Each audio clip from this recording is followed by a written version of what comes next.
10,000 টাকা দিয়ে কি একটা মৃত্যু ধামাচাপা দেওয়া যায়? যদি আমরা এটা চেষ্টা করতাম। অভিজিতের বাবা একজন বাড়ির কেয়ারটেকার, সে দারোয়ান।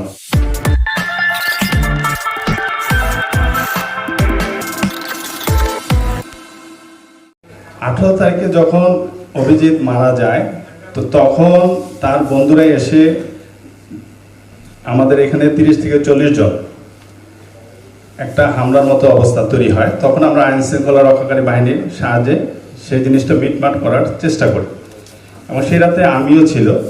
তারপরে ঘটনা রাত 2টা-3টা পর্যন্ত চলে। পরবর্তীতে তারা সব কিছু মেনে নিয়ে লাশ নিয়ে চলে যায়। এখানে লাশ আটকে রাখার কোনো ঘটনা ঘটেনি। আরেকটা জিনিস যেটা আমাদের থেকে সবচেয়ে কষ্টকর এবং দুঃখজনক, 10,000 টাকা দিয়ে আমরা মৃত্যু ধামাচাপা দিতে যাচ্ছি, এই কথাটাই তো আপনারা বলতে যাচ্ছেন। এখানে সমাজের কাছে, জাতির কাছে আজকে মিডিয়ার মাধ্যমে পরিষ্কার একটা মেসেজ দিতে চাই। ব্যক্তিগত ব্যাপার, তারপরেও বলতে হয়, কারণ অভিজিতের বাবা একজন বাড়ির কেয়ারটেকার, সে দারোয়ান।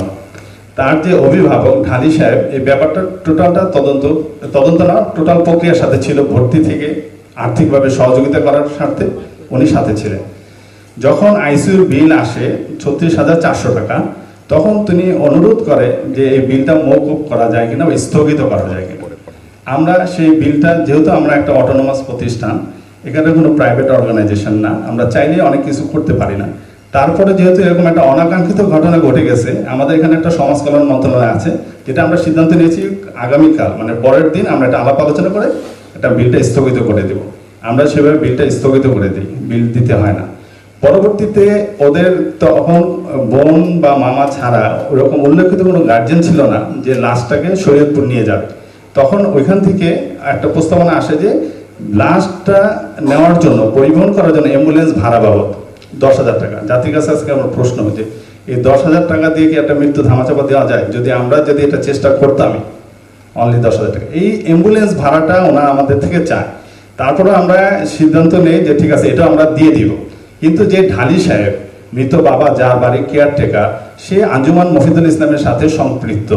উনি কিছুক্ষণ চেষ্টা করার পর, কিছুক্ষণ পরে তিনি একটা অ্যাম্বুলেন্স ব্যবস্থা করে দেন। তখন বলে যে ভাই, টাকাটা লাগবে না। উপস্থিত যারা ছাত্র প্রতিনিধি ছিলেন, তারা এই কথাটা পরবর্তীতে ঝামেলা করার পর এই কথাটাই ছড়াই দিচ্ছে যে 10,000 টাকা দিয়ে আমরা এই সংক্রান্ত একটা জটিলতা তৈরি করছি। আমরা ইন্টারনালি একটা কমিটি আমরা 19 তারিখেই করে ফেলি। এখানে আমাদের গ্যাপটা কোথাও 19 তারিখে করে ফেলি। 20 তারিখে ছাত্ররা আমাদের ঘেরাও কর্মসূচি করে। ছাত্রদের উপস্থিতিতে 7-8 জন ছিল।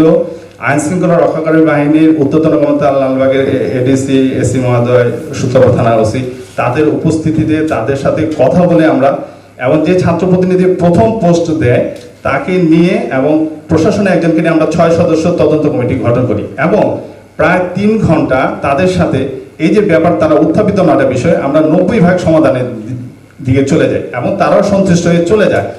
এখানে উল্লেখ্য, এই যে কথাগুলি আমাদের সাথে হলো বা ওরা যে সন্তুষ্টজনকভাবে আমাদের থেকে বের হয়ে গেল, এই কথাটা তারা আশা করি ছাত্রদের মাঝে ছড়ায় না। ছাত্রদের মাঝে ছড়াইছে 10,000 টাকা দিয়ে বেঁধে 10,000 টাকা